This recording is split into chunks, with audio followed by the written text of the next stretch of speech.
Good morning students.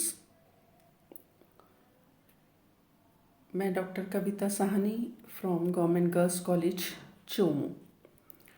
BSc part 2 के paper first के अंतर्गत हम पेरिप्लैनेटा के बारे में पढ़ रहे थे। पेरिप्लैनेटा या तिलचट्टा जो कि टेरेस्ट्रियल एनिमल है, ओमनीवोरस है यानी सर्वाहारी है और बहुत कॉमन है, ये हर जगह पाया जाता है।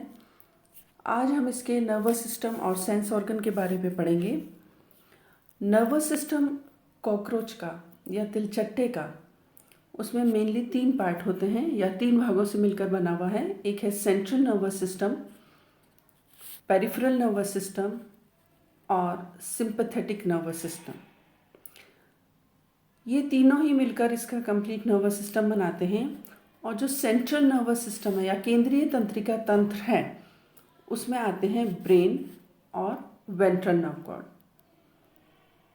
ब्रेन और उससे निकलने वाली जो नर्व कॉर्ड है वो मिलकर सेंट्रल नर्वस सिस्टम बनाते हैं।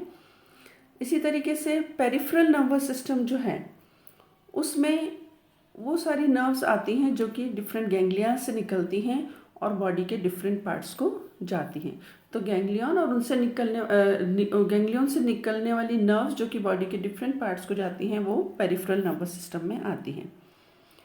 और सिंपैथेटिक नर्वस सिस्टम जो है उसमें 4 गैंग्लियन आते हैं और एक सेरेब्रल कॉम्प्लेक्स आता है। तो इस तरीके से ये इसका पूरा तंत्रिका तंत्र है। अब हम देखते हैं इसके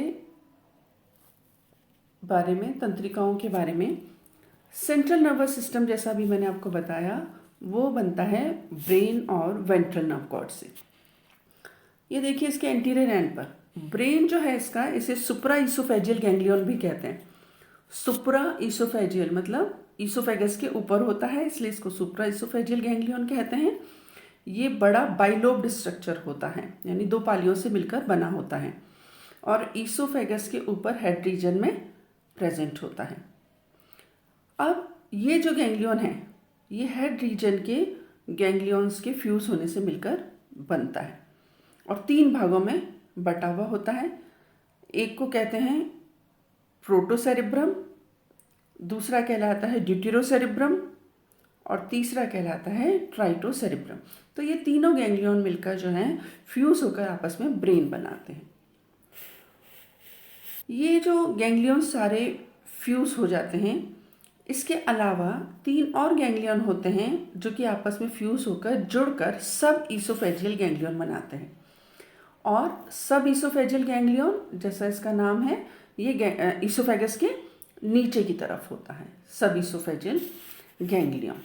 और ये सब आपस में जुड़े रहते हैं यानी सुप्रा ईसोफेजियल गैंग्लियन और सब ईसोफेजियल गैंग्लियन आपस में जुड़े रहते हैं एक कमिश्योर के द्वारा जो कि ईसोफेगस के घेरे हुए होता है। तो जो ईसोफेगस को घेरे हुए होता है उसे कहते हैं सरकम ईसोफेजियल कमिश्योर।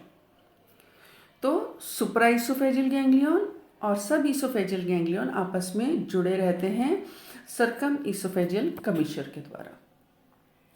दूसरा भाग जो है सेंट्रल नर्वस सिस्टम का वो है वेंट्रल नर्व कॉर्ड। ये जो वेंट्रल नर्व कॉर्ड है वो सब ईसोफेजियल गैंग्लियन से निकलती है। पीछे वाला जो ईसोफेगस के पीछे जो गैंग्लियन प्रेजेंट है सब ईसोफेजियल गैंग्लियन, उसके पिछले भाग से ये निकलती है वेंट्रल नर्व कॉर्ड। और ये वेंट्रल नर्व कॉर्ड डबल होती है, ये देखिए इसमें दिखाई दे रही है, डबल नर्व कॉर्ड होती है जो कि इसकी मिड वेंट्रल लाइन के साथ थोरैक्स और एब्डोमेन रीजन में जाती है। इसमें 9 गैंग्लियन होते हैं और इन 9 में से 3 गैंग्लियन तो होते हैं थोरैक्स में और 6 होते हैं एब्डोमेन में।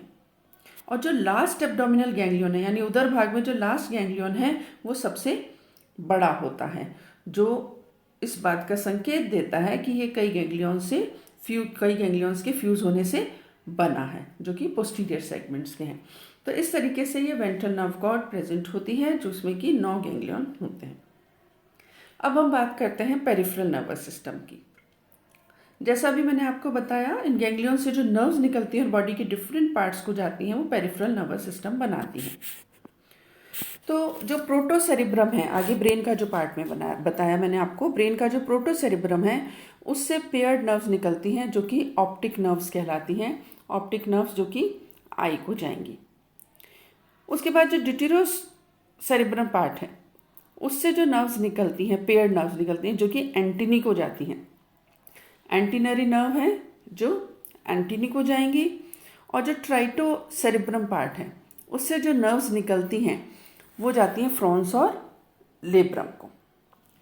इसके पीछे का भाग जो मैंने आपको बताया था सब इसोफेजियल गैंग्लियन, इस सब एसोफेजियल गैंग्लियन से जो नर्व्स निकलती हैं उसमें मेन है मैंडिबुलरी नर्व, मैक्सिलरी और लेबियल नर्व। तो ये किस किस को जाएंगी, जैसा इनका नाम है, मैंडिबल को जाएंगी, मैक्सिली को जाएंगी और लेबियम को जाएंगी। और इसके अलावा फिर ये जो थोरेसिक गैंग्लियन है, थोरेसिक गैंग्लियन जो है उससे भी नर्व्स निकलती हैं और मसल्स को जाएंगी, विंग्स को जाएंगी और लेग्स को जाएंगी। इसके पीछे है एब्डोमिनल गैंग्लियन। एब्डोमिनल गैंग्लियन यानी जो उधर भाग में गैंग्लियन होते हैं उसमें जो पहले 5 एब्डोमिनल गैंग्लियन हैं, उधर भाग के जो गैंग्लियन हैं उससे जो नर्व्स निकलती हैं वो डॉर्सल और वेंट्रल मसल्स को जाती हैं। बॉडी की जो मसल्स हैं डॉर्सल और वेंट्रल उनको जाती हैं, स्पाइरकल्स और हार्ट को जाती हैं।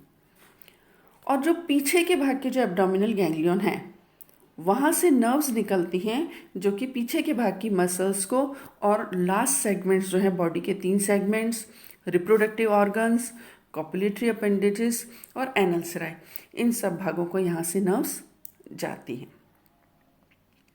तीसरी तरह का जो नर्वस सिस्टम मैंने आपको बताया इसमें, यानी नर्वस सिस्टम का भाग, वो है सिंपैथेटिक नर्वस सिस्टम। ये जो सिंपैथेटिक नर्वस सिस्टम है इसमें 4 गैंग्लियन होते हैं और एक रेट्रोसेरेब्रल कॉम्प्लेक्स होता है। अब इनमें से फ्रंटल गैंग्लियन होता है एक। ये जो फ्रंटल गैंग्लियन है वो फेरिंक्स के ऊपर होता है, ब्रेन के आगे की तरफ। ये देखिए डायग्राम में दिख रहा है, ब्रेन के ऊपर और फेरिंक्स के आगे प्रेजेंट होता है। इससे जो नर्व्स निकलती हैं वो फेरिंक्स और लेब्रम को जाती हैं।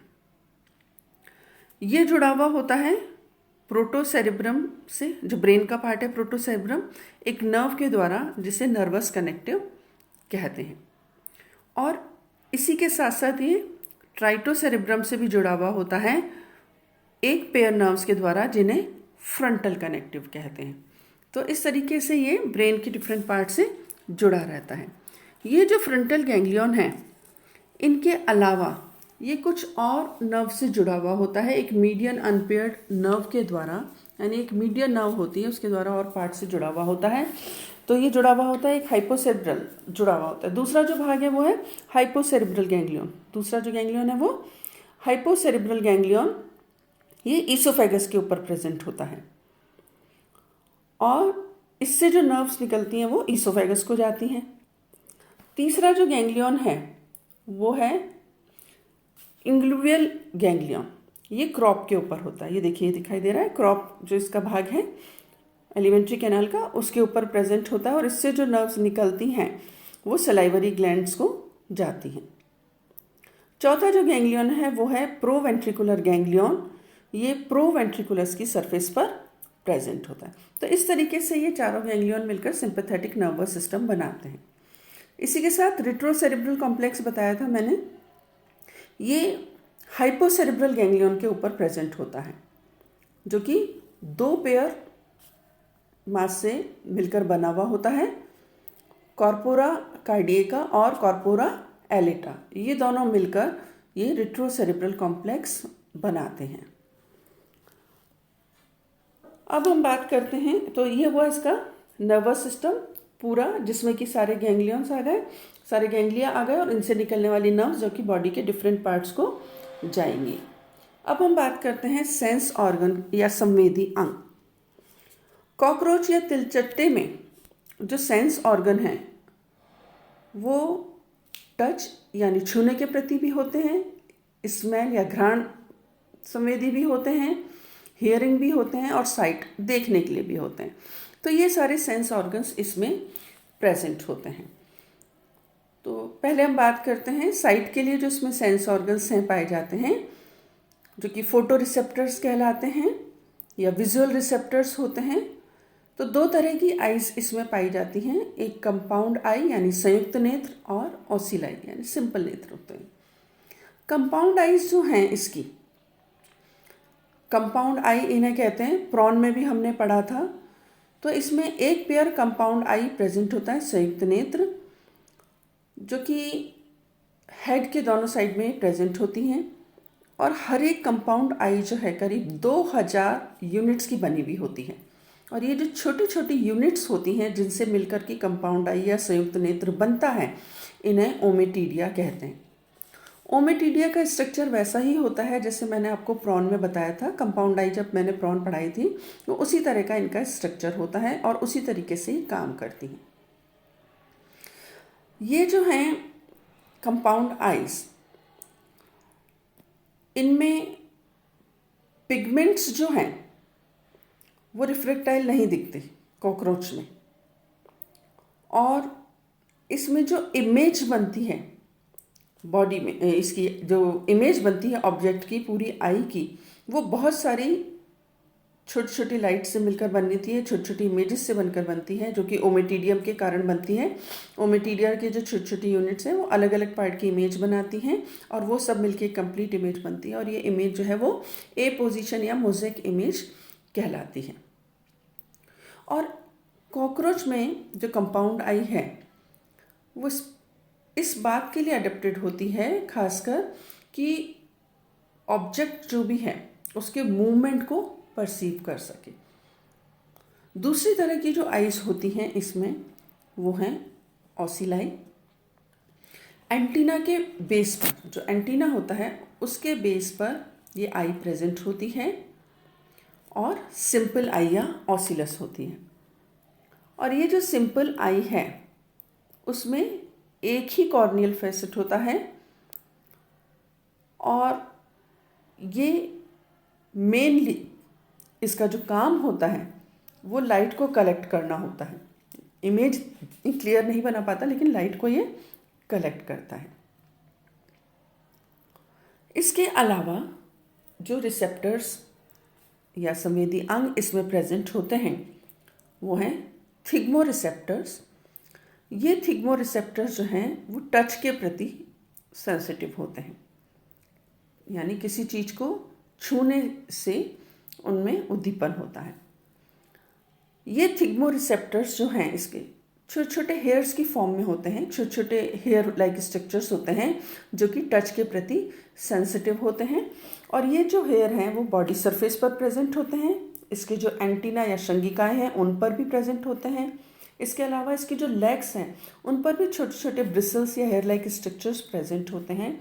और मैक्सिलरी पैल्प, तो ये छोटे छोटे हेयर्स जो बॉडी के डिफरेंट पार्ट्स में प्रेजेंट हैं वो टच के प्रति संवेदी होते हैं, छूने के प्रति संवेदी होते हैं। और इस कारण से ये फूड को भी सर्च करने में या फूड को, भोजन को खोजने में मदद करते हैं। नेक्स्ट टाइप के रिसेप्टर्स या संवेदी अंग जो इसमें प्रेजेंट होते हैं वो है कीमो रिसेप्टर्स यानी रसायन ग्राही। ये जो सेंस ऑर्गन्स हैं वो टेस्ट और स्मेल के प्रति संवेदी होते हैं, टेस्ट और स्मेल यानी घ्राण के प्रति। और ये maxillary palp, labial palp, labium और हाइपोफेरिंक्स की टिप पर प्रेजेंट होते हैं। तो जिसके कारण ये वही जब ऑब्जेक्ट्स को टच करता है और उनकी स्मेल से उनको पहचानने में इनको मदद मिलती है। नेक्स्ट टाइप के संवेदी अंग इसमें प्रेजेंट होते हैं ऑडिटरी रिसेप्टर्स। ये जो हेयरिंग के लिए होते हैं, सुनने के लिए। ऑडिटरी रिसेप्टर्स ये भी हेयर लाइक स्ट्रक्चर्स होते हैं जो कि इसके एनल सरसाइड पर प्रेजेंट होते हैं। और ये जो रिसेप्टर्स हैं या ये जो संवेदी अंग हैं, जब कॉकरोच मूव करता है या कॉकरोच को एयर में, हवा में या अर्थ में, ज़मीन पर कुछ वाइब्रेशंस अगर होती हैं तो उनको ये महसूस इससे कर सकता है। तो इस तरीके से कॉकरोच या तिलचट्टे का नर्वस सिस्टम या तंत्रिका तंत्र वेल डेवलप्ड होता है। और इसी के साथ साथ इसमें सेंस ऑर्गन्स भी प्रेजेंट होते हैं या संवेदी अंग होते हैं जो डिफरेंट टाइप के उद्दीपन को ग्रहण करके और ऑब्जेक्ट्स को पहचानने में या महसूस करने में इसकी मदद करते हैं।